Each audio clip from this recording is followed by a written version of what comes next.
पापमेवाश्रयदस्य मां हवेत्तायनी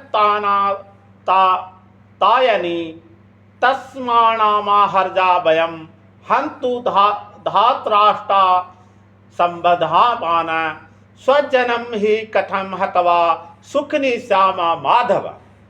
माने यदि हम ऐसे आतताइयों को वध करते हैं तो हम पर पाप चढ़ेगा।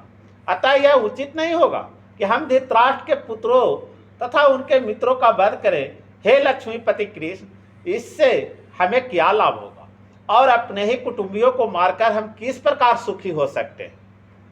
तो अर्जुन भगवान श्री कृष्ण से पूछ रहे हैं। माने तात्पर्य यह है कि वैदिक आदेशानुसार आताताई 6 प्रकार के होते हैं। तो विष देने वाला, घर में अग्नि लगाने वाला, घातक हथियार से आक्रमण करने वाला और धन लूटने वाला, दूसरे की भूमि हड़पने वाला तथा प्राय स्त्री का अपहरण करने वाला। तो ऐसे आताताइयों का तुरंत वध कर देना चाहिए, क्योंकि इनके वध से कोई पाप नहीं लगता। आताताइयों के इस तरह वध करना किसी समान व्यक्ति को शोभा दे सकता है, किंतु अर्जुन कोई समान व्यक्ति नहीं है, यह स्वभाव से साधु है। अतः वह उनके साथ साधुवत व्यवहार करना चाहता था, किंतु इस प्रकार का व्यवहार क्षत्रिय के लिए उपयुक्त नहीं है, क्षत्रिय के लिए उपयुक्त नहीं है। यद्यपि राज की प्रशासन के लिए उत्तरदायी व्यक्ति का साधु प्रकृति का होना चाहिए, किंतु उसे कायर नहीं होना चाहिए। उदाहरणार्थ भगवान राम इतने साधु थे कि आज भी लोग राम राज में रहना चाहते हैं, किंतु उन्होंने कभी कायरता प्रदर्शित नहीं की। रावण आतताई था क्योंकि वो राम की पत्नी सीता का अपहरण करके ले गया था, किंतु राम ने उसे ऐसा पाठ पढ़ाया जो विश्व इतिहास में बिजोड़ है। अर्जुन का प्रसंग में विशिष्ट प्रकार के आताताइयों से भेंट होती है।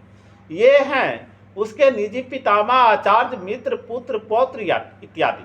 इसलिए अर्जुन ने विचार किया कि उनके प्रति वह समान आताताइयों जैसे कटु व्यवहार न करे। तो इसके अतिरिक्त साधु पुरुषों को तो क्षमा करने का सलाह दी जाती है। साधु पुरुषों के लिए ऐसा आदेश किसी राजनीतिक आपातकाल से अधिक महत्व रखते। तो इसलिए अर्जुन ने विचार किया कि राजनीतिक कारणों से स्वजनों का वध करने का अपेक्षा धर्म तथा सदाचार की दृष्टि से उन्हें क्षमा कर देना श्रेष्ठकार होगा। अतः क्षणिक शारीरिक सुख के लिए इस तरह वध करना लाभप्रद नहीं होगा। अंततः जब सारा राज तथा उससे प्राप्त सुख स्थिति अस्थायी नहीं है, अतः जब सारा राज तथा उससे प्राप्त सुख अस्थायी नहीं है, तो फिर अपने स्वजनों को मारकर वो अपने ही जीवन को तथा शाश्वत मुक्ति के संकट में क्यों डाले।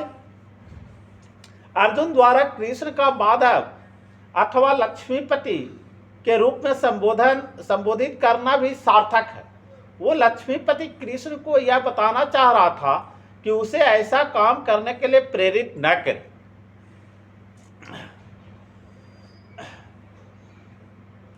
जिससे अनिष्ट हो, किंतु कृष्ण कभी भी किसी का अनिष्ट नहीं चाहते, भक्तों को तब कदापि नहीं। बोलिए वृंदावन बिहारी लाल की जय।